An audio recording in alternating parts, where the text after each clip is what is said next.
everyone, welcome along to My Sporting Mind. It's Charlie Webster here. For our regular listeners who know, or if you're just discovering us, this podcast is all about opening up the conversation around mental health in sport and in life as well. Season 2 is proudly supported by sportinglife.com, providing sporting opinion, debate and analysis for over 160 years. Today, I'm really chuffed to welcome the Crystal Palace goalkeeper, Jack Butland, to the podcast. Welcome along, Jack. Thank you very much. Little clap for you. Thank you. Well, firstly, how does it feel at the end of a season? We were talking about on the way home yesterday. It was like, it's another one in the books. You know, how many is that for you now? I was on the way back with Gary Cahill and Joel Ward, and it was like, you know, we were like, what defines a pre-season? What's the end of a season? We said, our first professional start, if you like. So I was Cheltenham when I was 17, and Gary was 17. That's 17. 14 pre-seasons for Gary or whatever it was, or 17. And it was like, I was just sat there thinking, you know, it goes fast. You know, I've had 11 professional seasons, if you like, and I'm thinking I've still got a lot in me, but I've done 11. There's another one ticked off. And it was an emotional day yesterday because it was, we all know the manager's decision and moving on, but that also meant some of the staff with him. It also meant some of our players that we got quite a few out of contract, and it was like we got off the train and it was, you know, goodbye. That was it, done. And you just think, I remember saying to one of the young lads in the change room, Tyreek Mitchell, I just said, enjoy it, because it goes quick, it flies by. We've got an incredible job, but it doesn't half go quick. So, you know, put everything into it you can and soak it all in, because it's a bit of an ominous feeling at the end of the season, you know, because there's guys, you know, like I mentioned, Gary and Joel, guys that I get on extremely well with, that have been brilliant for the club, but their futures are up in the air. I'm contracted next year, but I might not actually share a train with these guys again, you know, and it's that constant conveyor belt and constant unknowing of a lot of people. And as you get older, those decisions become, and those end of season moments become a lot more defining, because you don't know what's next. You know, at the age of 21, 22, you know, you've got another year, or some kids have signed a 5-year deal, and there's that guarantee there. Whereas you start to get older and you start to see mates unsure in the future, managers, you know, hang up their notepads, if you like. And, you know, it's it ends up being it goes from, when you're younger, being let's go on holiday, can't wait, let's get some sun, to almost a bit of an emotional kind of full stop, if you like. And it starts to feel different. Yeah. Has it made you, I mean, you know, to give some context, as I'm speaking to you and as people are listening, I'm literally speaking to you the day after the weekend. So does it make you reflect? I know you were saying as you get older, it makes you think, oh, hang on a second, you know, there's people like you were talking about, Gary, who knows if they're going to be there. Does it make you reflect about yourself? Yeah, absolutely. I mean, you share a change room with so many different characters, and people value, you know, different things. Some people's motivations, there's absolutely no right or wrong answer for your motivations, but there's some that, you know, I just want to be the best I could be. I want to play desperately. I want to be out there. I love the game. I love doing what I do. So there's that emotional, how many more have I got? You know, so you've got that difficult aspect to it. You've got people driven by, I need a new contract. Some people have got them. It becomes really difficult, and it makes you value what you do. For me, this season has been a massive, although this season's been massive for me for behind the scenes more than anything. You know, I haven't played as much as I want, but it's been one of the most important seasons for me, kind of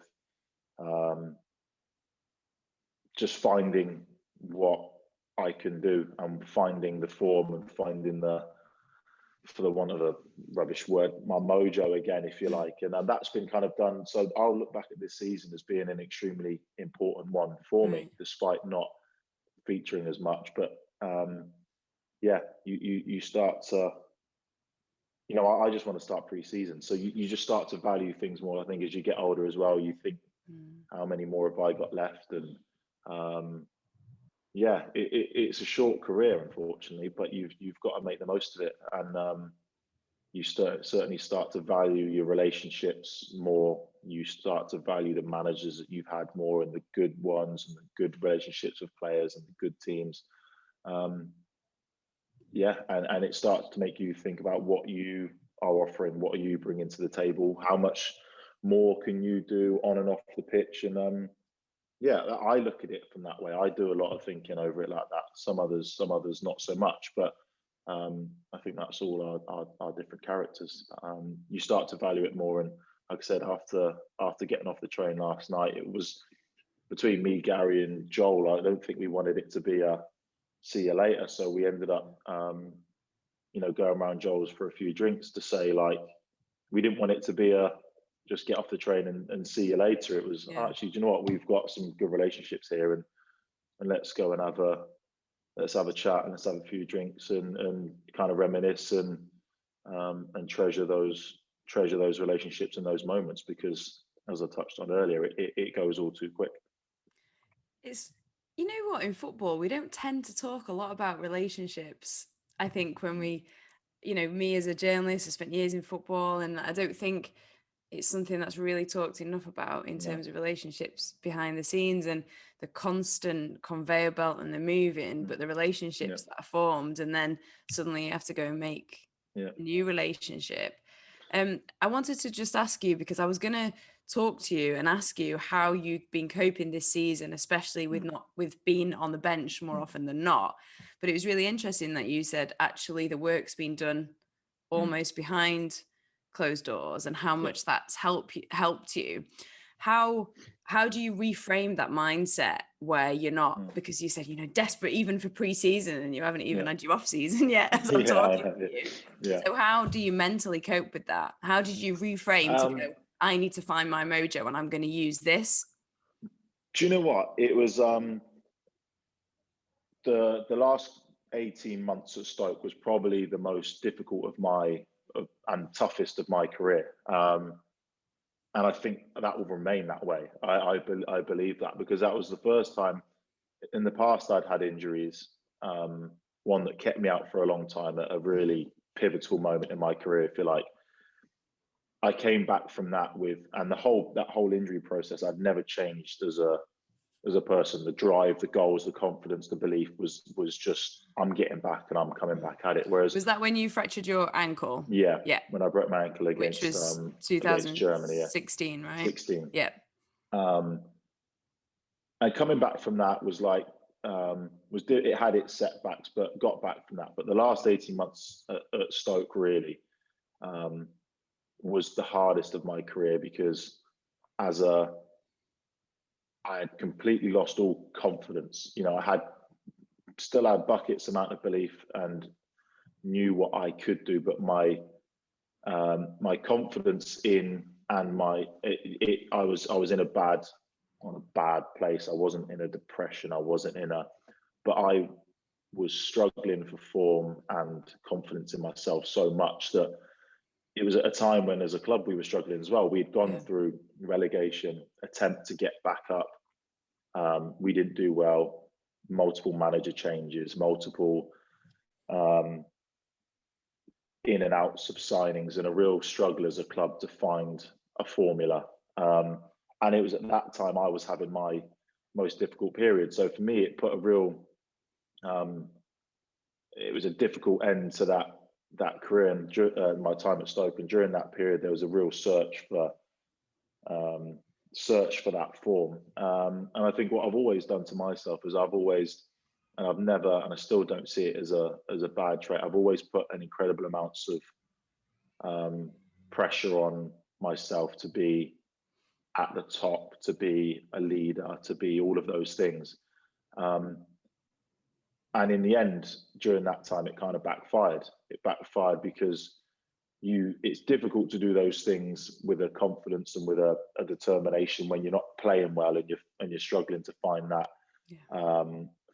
So it just become a real difficult vicious circle, if you like, of trying too hard, not performing, trying harder, and got myself in a bit of a just really struggled to perform, and it didn't reflect kind of as I'd want, and it wasn't the way that I wanted to finish my time at Stoke, and so that was a real difficult time for me, and it got to the point where I was trying everything, ended up not in the team. So many changes around the goalie department, around the management, around the team, and I in the end I just felt like I needed a new environment, and that doesn't always that opportunity doesn't always present itself for people. For me, an opportunity came up at Palace where there was people that believed in me. Not to say those at Stoke didn't, for the record, but sometimes you need a new environment and new challenge. And sometimes it kind of feels like you're constantly hitting your head against a wall, and you almost need to take yourself out of it to be able to think, okay, how can I reset this? And that is exactly what Palace did for me. So the behind the scenes kind of thing, we're not talking about let's break Jack down to his basics and rebuild him. Someone mentioned it, and it really got to me. It was before I left Stoke. Was the word of me and my agent spoke about it, and we said the word rebuild got mentioned, right. And it didn't sit well with me or him, because that's not what I needed. We didn't have, and I wasn't someone that needed a rebuild. I needed a platform on which to just enjoy what I was doing again, and that was tough at Stoke. Didn't feel like in the end had that, and it was for all of us is that it was a new challenge, and it gave people at Stoke an opportunity to play and perform, and it gave me an opportunity to walk into a new environment and just be myself, with no fear, just take the shackles off and just go and do what I do. And unfortunately, I did get there. That's exactly what it was. I felt like myself almost immediately walking through the door, and working with the guys, working with the keepers in that new environment, it just gave me a new lease of life. And unfortunately for me, in another sense, is that also that environment I walked into has also got the best out of a goalkeeper that's gone on to be our player of the season this year, and haven't had kind of as many opportunities as I found what I'm doing. I've shown people, whether it not be publicly, that's fine, but I've shown people within the club that I'm back to my best, if you like, and it's been exactly the change that I needed, and that's probably why I'm so eager for pre-season, is because I've really got that I've never lost that drive, but I've really got that confidence back to start a new season. I wonder, if you don't mind me asking, why the word rebuilds got to you so much, because sometimes I think we have those things where something really triggers us and we're like, no, you don't understand. No. Did you feel like people were questioning you, or just didn't understand what had been going on? I think it was a bit of obviously it hurt my pride a little bit, and that's probably another aspect of the difficult time that I was having. It was like I was a standard for myself of performances over the years and what people expected of me, and I wasn't at that level and was desperately trying to be. So there was a definite of trying to show people that I haven't lost it, if you like. I think people were almost trying to say that I'd lost that, because I knew I hadn't lost it. You don't just become a bad goalkeeper overnight and suddenly lose your talents like Space Jam. Do you know what I mean? People just don't it doesn't disappear. And that was what was bothering me, is I felt people were almost insinuating that I'd lost that for some reason. The word rebuild gets used, but there was no effort on those lines to do. So it was a flippant word used, and I didn't like it because it was said with not a lot of. It just felt like I was being treated as an asset more than a person, and I was like, hang on a minute, that's not right, that's not fair, that's not what this needs. And I think in the end, that's why the change was what I needed. So it's difficult, but that's again, that's my pride, and I suppose that's my competitiveness and my set myself. When someone insinuates that you need to be built back up from the bottom, that you've lost it all. At least prove to the people around me and prove to myself that I absolutely have not lost what I had, and still so much to give, and I've got my best years ahead of me. You can see how driven you are mentally, and it's almost like that's what got you to where you are. But then I could almost pick, because I'm somebody who puts a lot of pressure on myself, and then sometimes you just like the more pressure you put on yourself, the more it actually goes the opposite way, because you're desperately trying all the time, and it's like, how much is it mental? Massively. And I think that the football's easy when things are going well, because someone can say something bad to you, and you just, the confidence in you and everything, it just brushes off. And it's not. It's the nature. It's the difficulty of when things get tough, things go bad. A losing season, a relegation, poor form, mistakes, because all those things happen. There's no footballer that has ever had a career without a setback, without a difficult period of time where even the best gets said you're not scoring enough goals, or all those kind of things. So everyone goes through that. Some people go through that and have an individual struggle within a good team, and they are picked up by everyone around them, and they just get back there. Some people have difficult times when the club are having difficult times. Some people are the shining light of the team during it. So you have this relation, like we go back to relationships as well. You have, everyone's involved in a team, whether it be a football team where you're surrounded by managers, by staff, by fans, and it's like a cocktail. And sometimes it just doesn't mix well when you're in a difficult one. Sometimes it does go to plan, and the mental side of it just is a breeze. But for me, the difficulty of us as a club, and I was so desperate for us to get back in the Premier League with Stoke, and everyone at the club was. When you're having a difficult time, and the club and the fans, we're not getting what we want, and they're not getting what they expect, and you have that difficult to mentally dig in and grind at that. That is when it's at its toughest, you know. And I think the mental side is such a difficult thing to speak about if you're struggling. I think some people see it as a weakness, but that, in football, naive enough to think the mental side of it is not the most important thing. It is. That is greatness. That is why Man City, that is why they remain the best. Everything starts with mentality. Yeah. And then performances follow. It's never done the other way around, you know. And I watch the best teams play. Even yesterday, watching Liverpool, seeing the way that they conduct themselves, it is the best. You know, they might not have won the league this year. They might not have been successful, but the mentality to their performance has never once changed. You've still got characters there barking orders at each other, even at 2-0 up against us yesterday when, 2 minutes to go. That mentality to win and to be the best, it never wavers, even if you're not playing well or whatever.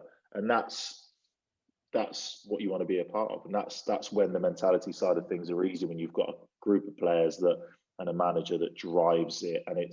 But the rest of us, and that's kind of, I guess that's where the separation comes between the best. Yes, they have incredibly good technical players as well, but to win and win constantly, it's a mental side of it. And I think in football, probably in sport in general, but I think in football, we are potentially one of the worst sports, in my opinion, at dealing with that side and tapping into that side.